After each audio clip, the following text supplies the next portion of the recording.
Hello, all you Transformer fans out there. This is James Watson here doing a figure review of Transformers Siege War for Cybertron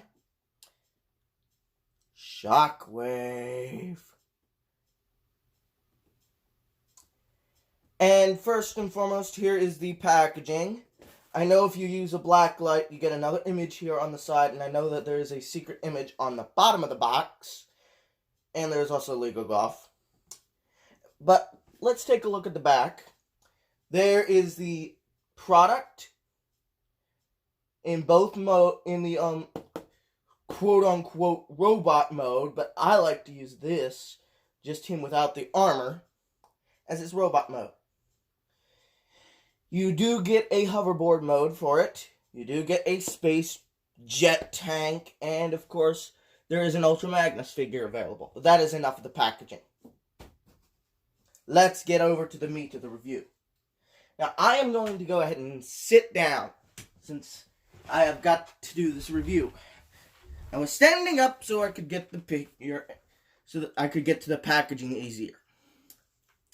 So here is the figure itself. As you can tell, it is a dark colored purple. You may be wondering, why haven't I done a figure review or any review since 2019? I have been so busy, I had totally forgotten to do one. So, here he is. My first of 2020. Now, the box and instruction, well, first, here are the instructions. The instructions say this is supposed to be a space ship, but to me, it looks more like a space cannon. And to make matters worse is, well, if you remove these parts, yes, I know, removing parts, worst toy ever kind of thing.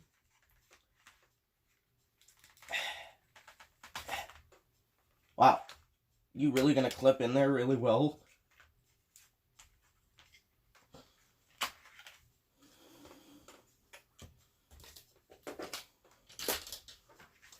Untab this,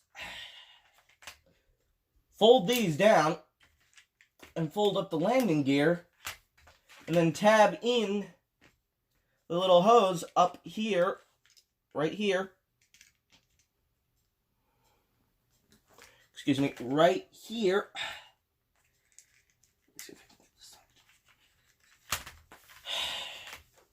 You get his G1 blaster mode. Really, Hasbro? Really? You think us Transformer collectors wouldn't notice? You're trying to hide the fact that you're not allowed to make guns anymore. Ugh. And the best you can come up with for Shockwave is him flipped upside down. I could think of so many other other things for him. Oy vey. Alright, let's get into the transformation.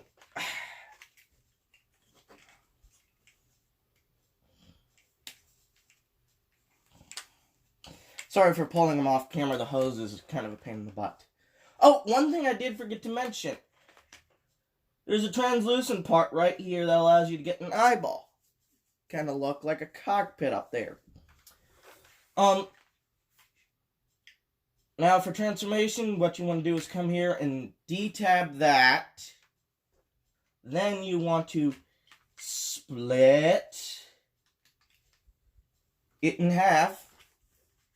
Then you want to come down here to the legs, push them apart and fold one down till you get this. Fold in the entire section right here and tab in till you get that. rotate the leg around.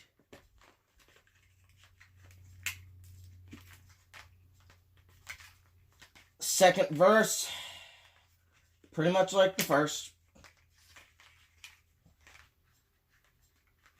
And yes, I know I'm stealing from MGO. Frickin' geek himself.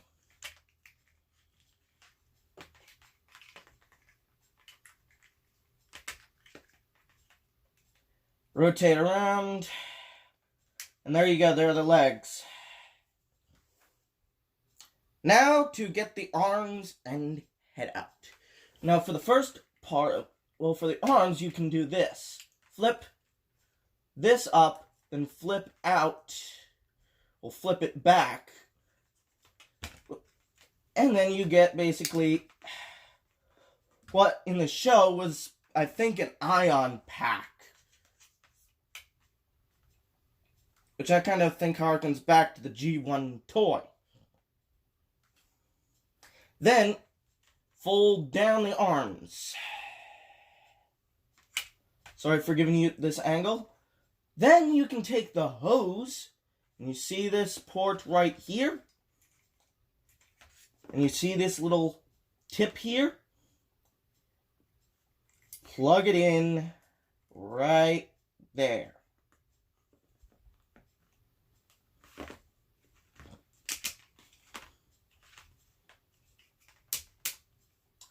What's this? Something's missing. Well, you pull the chest down. There's his head. Fold the head back. Tab it in place.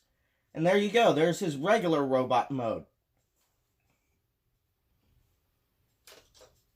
Now, you may be wondering what you do with all of the parts when you don't want to use them.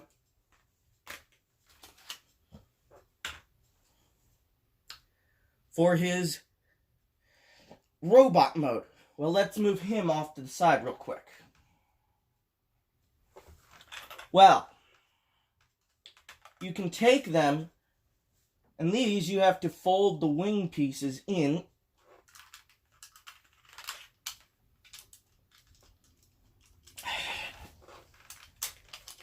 And basically, there is a tab right here, a port right here, and you gotta try to tab that.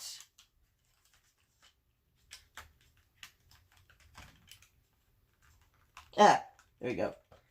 In there.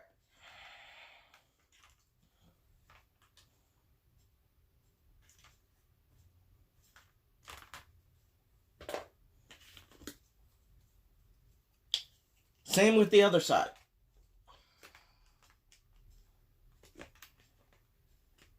Tab, tab. Now, you have to have these little pieces with the guns on the bottom. So it clicks together, or at least it should.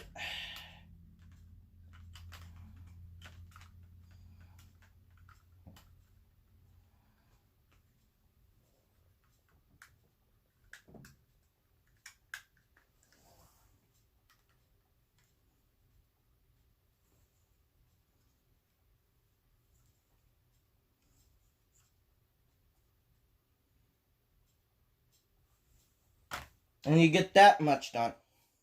Now, when I first got this, these pieces would not stay on at all for this mode. And you might wonder, well, do they stay on now? Well, yes, they do, in a way. But the only way I could think of fixing that was, well,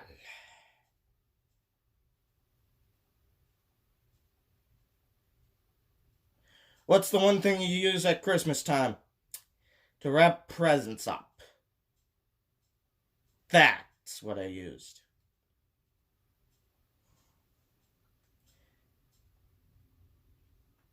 And then you attach these on the sides. Of course, it's hard to attach them. So you get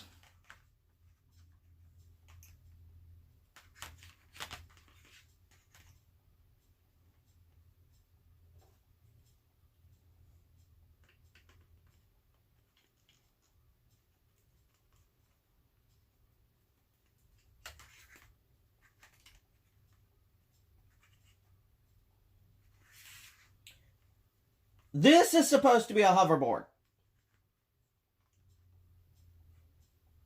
for him.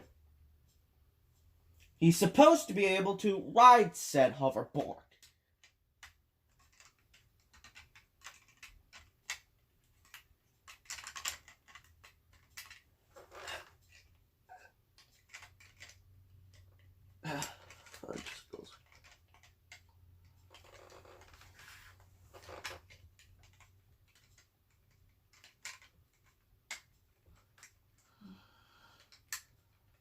There we go.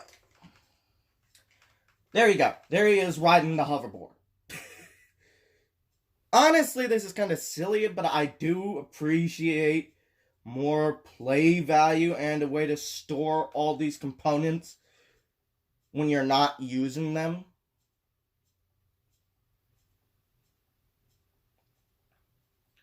But the main gimmick of this toy line... How much time did I use? Okay. Is... Well, I'll go over it in part 2.